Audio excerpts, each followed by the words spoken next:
This show is brought to you by Female Alliance Media, by women, for women. Hello, hello. This is Becca. I'm host of the Go Be Great podcast. There's no such thing as TMI here, so join me as we chat and meet amazing humans having conversations about life, confidence, and more without the filter.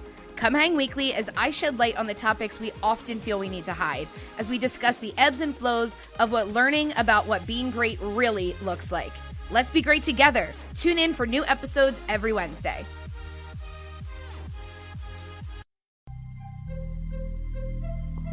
Hello, and welcome to the Say It Out Loud podcast.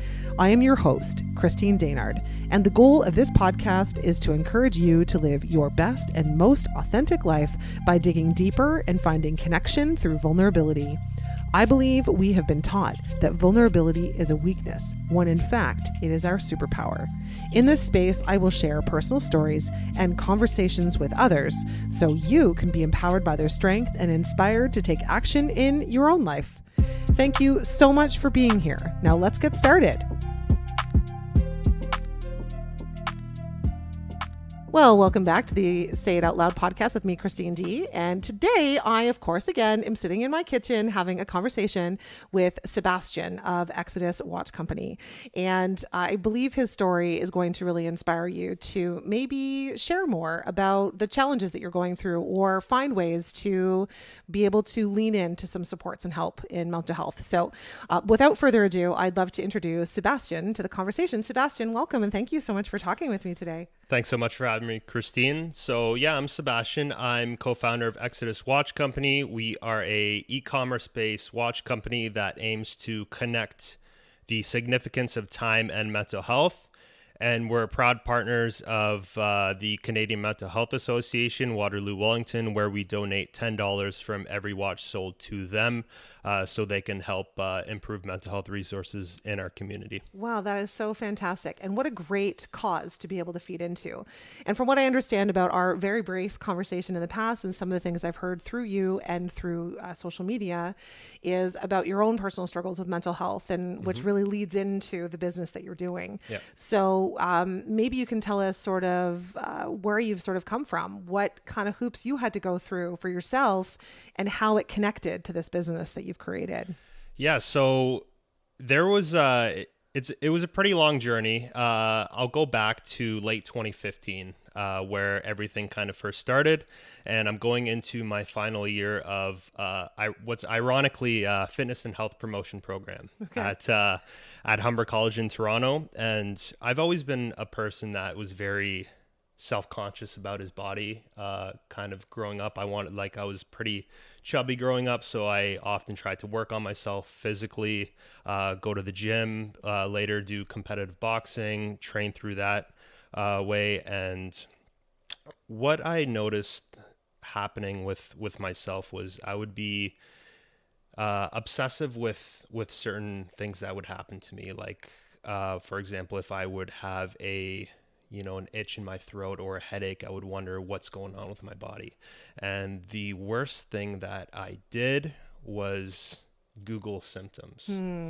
And that led to a slippery slope of it really just became an obsession, because I would have, a headache, and I would look up symptoms of headaches, and I would find brain cancer on there, and I'd be like, oh my God, I'm going to die in a year. Oh, geez. Right? So it really spiraled for me, and it devolved to a point where I just couldn't function properly throughout the day. And I really felt stuck, and I don't even know how I got there, like how it was like a flip of a switch. I just became so obsessed with this health anxiety that I thought I was never going to get out of. It was so, yeah, you really feel like you're alone in that situation because, you don't want to tell anyone what's going on, right? We've all heard those stories, and to kind of be in that position where you're away from home, you're at school, and then you're constantly having these thoughts like, what's wrong with me? What is going on? Right. And I couldn't, at its worst, I couldn't go 5 minutes, I remember, without this thought coming in, like, do I have cancer? Am I going to have cancer? Is like, what's next for me? It was, was a really tough situation for me to go through, and eventually I knew that I needed to get help.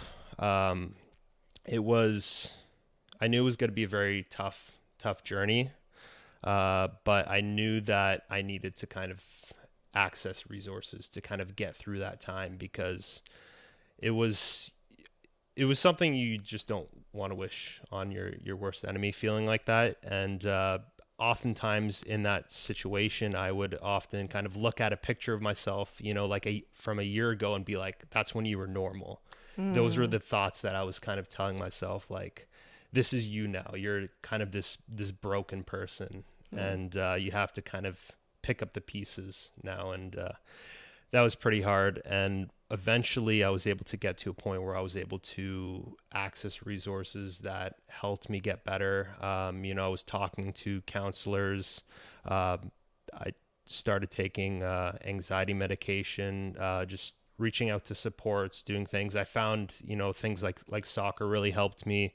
I found a passion for that. And what was really important for me was the concept of time, and being able to know that things will get better with time. That was so important for me to believe. And what later grew to be the inspiration for Exodus was, things get better with time. I would often wear watches, and I would watch the seconds tick by on a watch. And I would say every second that ticks by is 1 second that I'm closer to getting better. And I find that really helped me. Having that mindset really helped me kind of get through that time.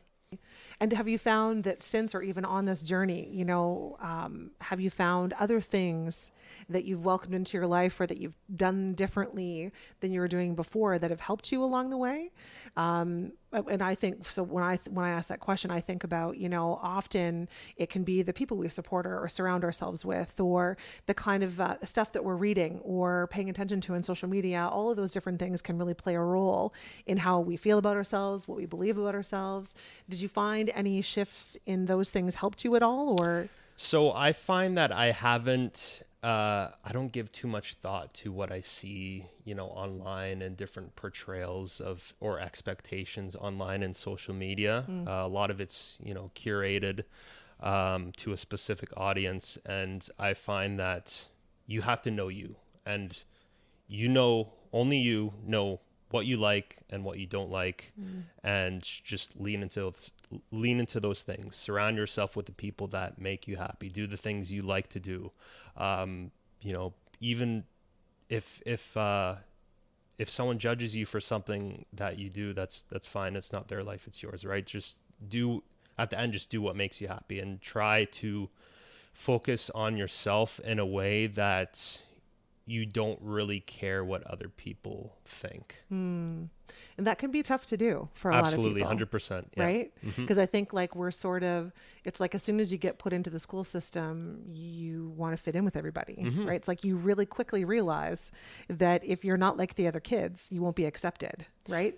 Exactly, yeah. And, like I said, I was self-conscious of my body growing up. I was kind of a bigger kid, chubby kid, right? So that kind of set me apart right then and there in school, right? And it kind of, you could say it was like a good motivation, at the time, to kind of push myself to go to the gym. But then I found that after doing it for a while, I wasn't doing it for other people. I was doing it for me. Like I really didn't care, what others thought of me or how I looked, but it was more important for me to kind of compare myself with how I was, a year ago or half a year ago. Like you are your best competitor. Yes, right? Exactly. So it was almost like that situation or feeling not accepted sort of inspired you to want to make change. Yep. But along that journey, it sounds like you found your way to connect with Sebastian, right? Yes. To do it for the reasons that, because when you start to feel better, your mind, it affects your mind so much, which I'm sure you've learned so much about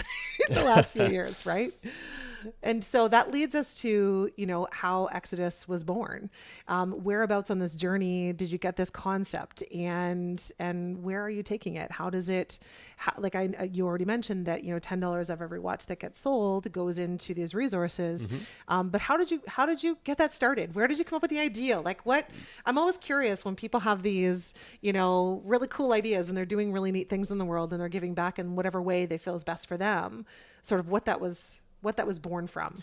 Yeah, well, the first thing I could say is I did not have even close to maybe half the pieces of the puzzle at the time. It's something that comes along in pieces, at least for me. Some people I feel like, are very good planners and are very organized and they have everything figured out. Like they have almost like a blueprint of just where everything's supposed to go and what everything's supposed to do. But for me, it was just kind of, is this possible? What can I do?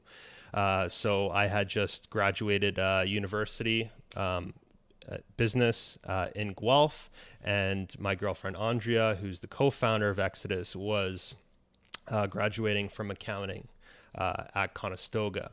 And I brought up the idea to her, being a watch guy and, sharing the story about how, using a watch was one of the things that helped me get better, and watching the seconds tick by and, thinking, every second that ticks by is 1 second that you're closer to getting better.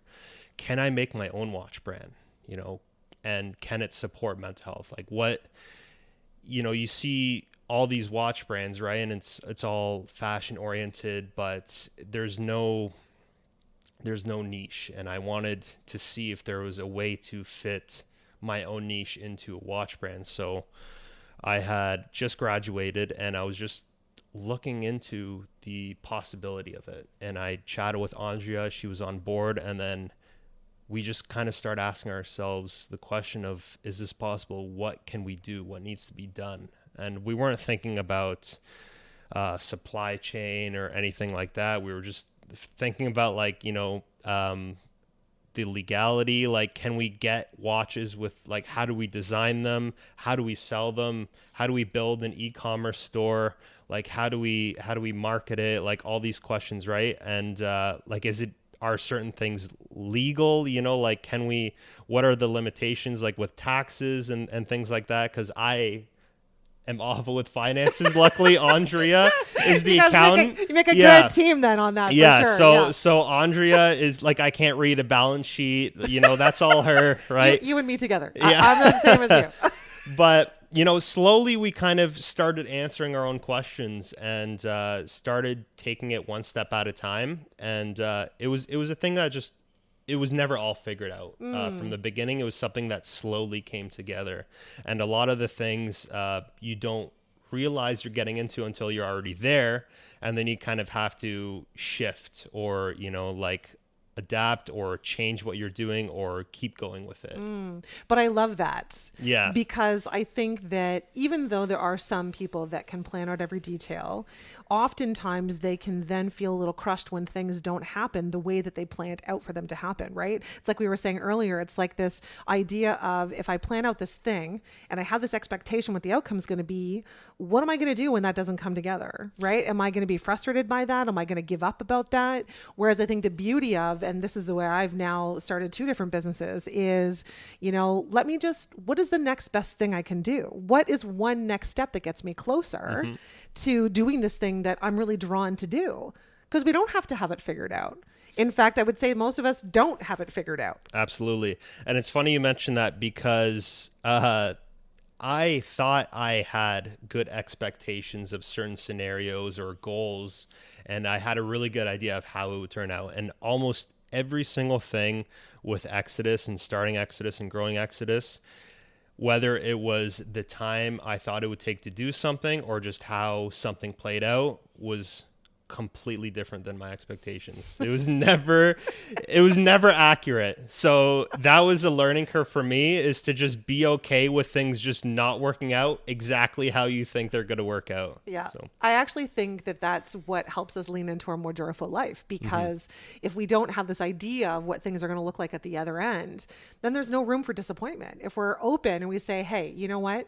I'm going to lean into this because this feels right. I'm going to take the next best step for me and I'm going to see where it it goes. Like, I'm going to put my intention into it, my, love or consistency or my discipline into it, but I don't need to know exactly what's going to happen next. Yep. Right. Which 100%. is probably a little unnerving for a lot of people, right? Because we haven't really been taught that in the world, to just kind of be okay with uncertainty. Yep. Right. Yep. But I love that you've been able to do that for yourself. So you've taken a few steps. Obviously, you figured out a lot of the things, because here you are, you're doing the thing.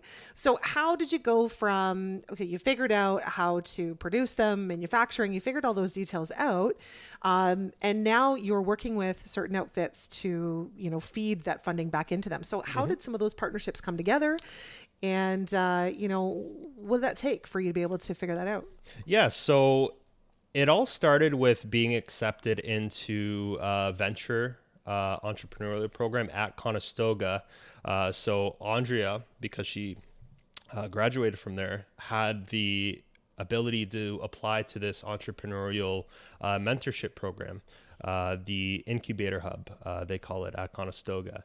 And we were paired with a coach, Uche was his name, and he really helped us define what was important and what our priorities were, and really just was our rock in growing our business, because as I'm sure there's so much uncertainty, and often, like, when you're doing things for the first time, you don't know what the hell you're doing right and what the hell you're doing wrong. Right. Yeah. So having him really helped kind of lay our foundation together.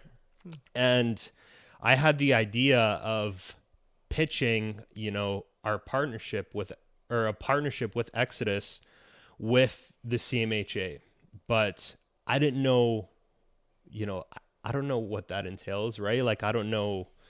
They're a big government organization. Like, do they get pitches from people? Like, I don't, Who do I talk to? Yeah, exactly. How do I make the connection? And just for the listeners who may not know what CMHA is, can you just tell them what that is, what that stands for? Yes. So CMHA is the Canadian Mental Health Association, and there's different branches of the CMHA, localized branches. There's the national branch, the provincial branches, and then localized branches within the province. So we work with the Waterloo-Wellington branch of CMHA. Amazing.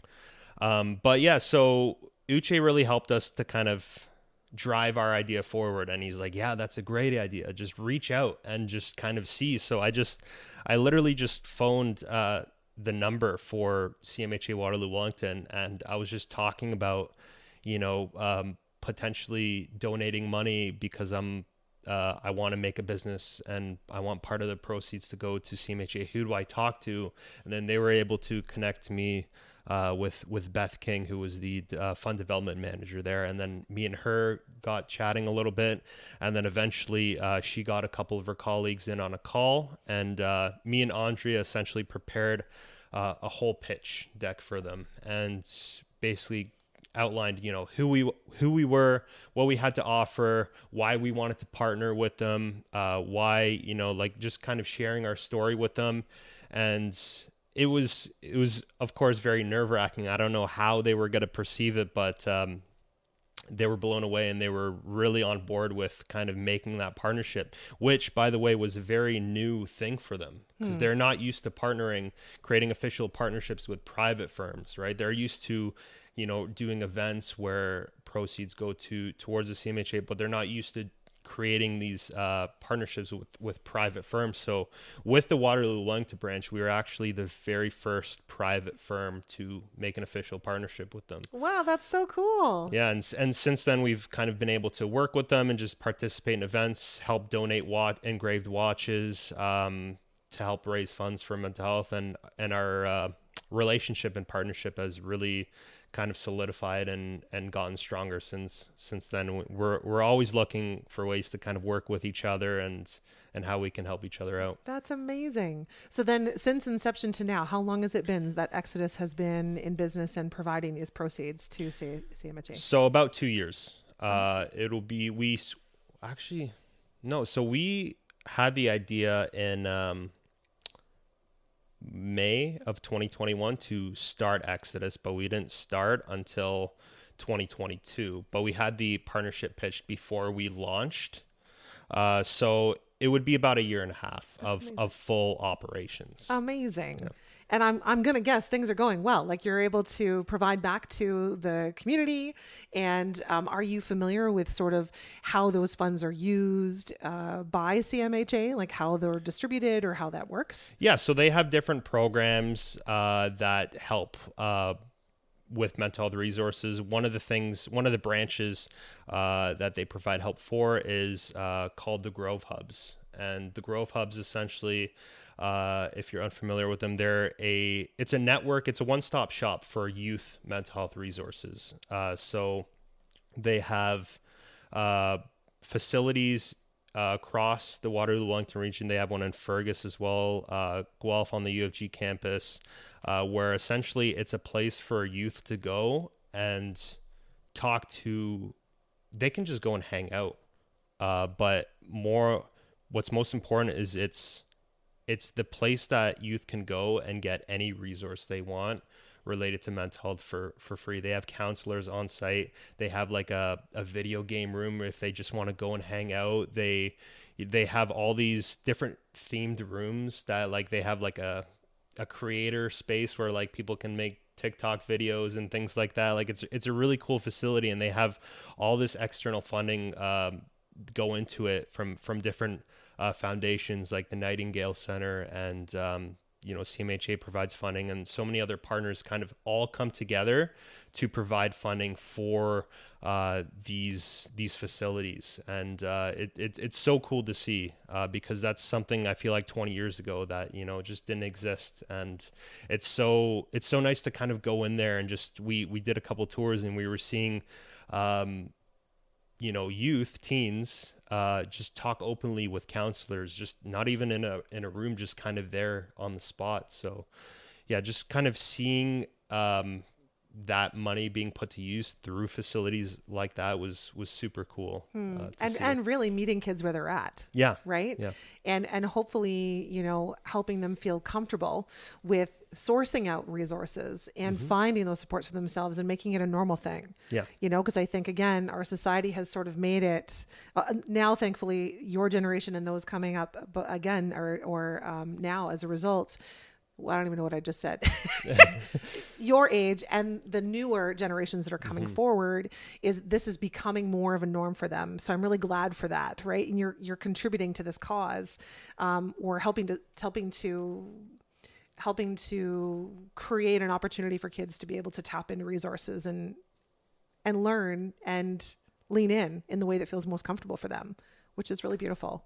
Yeah, and you know what? It really takes a village, right? Like we're only one factor of the equation. Like there's so many people that like come together, and organizations and businesses come together, and when you see that happen, like at an event, that's kind of where you see the impact really take place. Is just seeing all these people come together with the goal of kind of help destigmatize mental health and improve those resources to kind of help people that need them. That's amazing.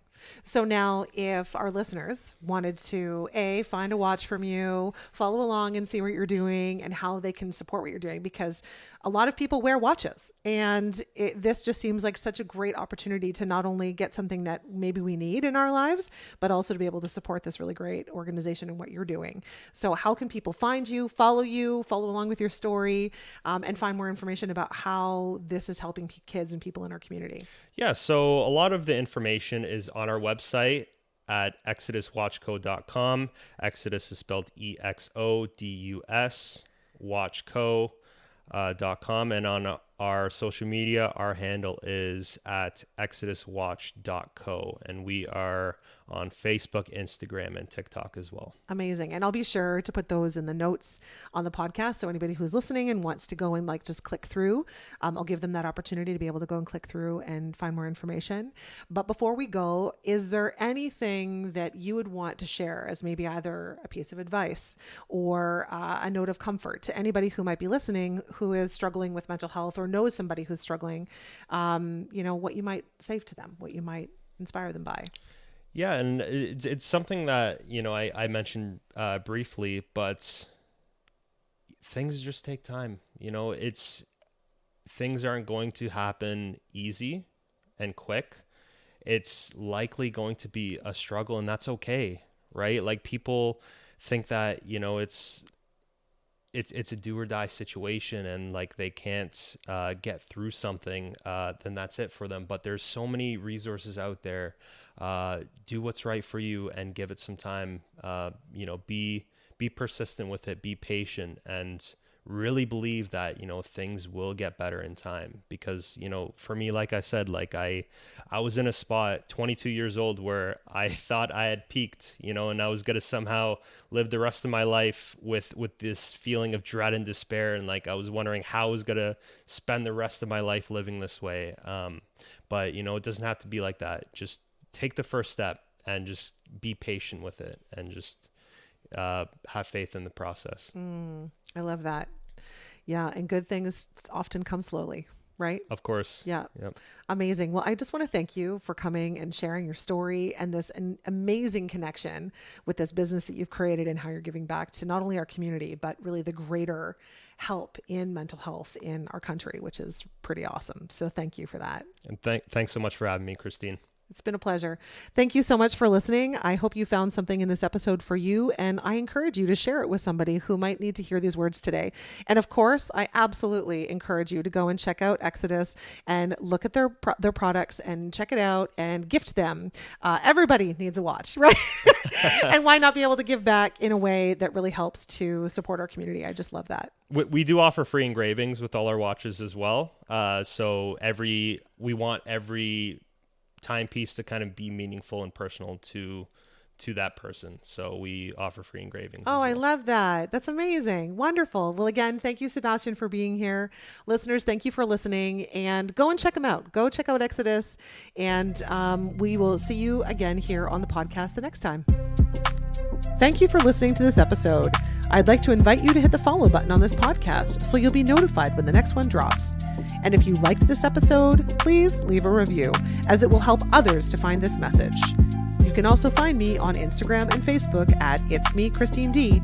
Or if you'd like to connect about being a guest on the show, ask me about group or one-on-one joy and mindset coaching, learn more about the Joy Project community, or consider hiring me for your next speaking engagement, please visit itsmechristined.ca. Thank you again, and I'll see you next time.